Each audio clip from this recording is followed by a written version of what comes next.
Hey everyone and welcome to this video. In this video, I will be showing you how to unsubscribe from all your subscribed channels on YouTube at once. So without further ado, let's dive in. So first, open your YouTube app or website and make sure you are logged in into your account.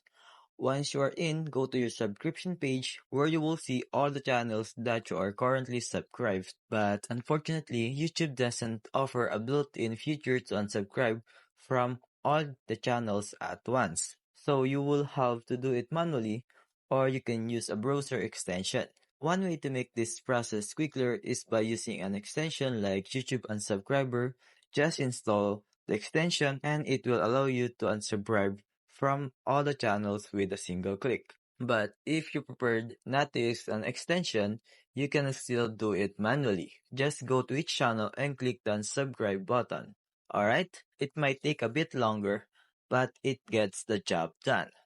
Alright, I hope this video helps you. Thanks for watching and good luck.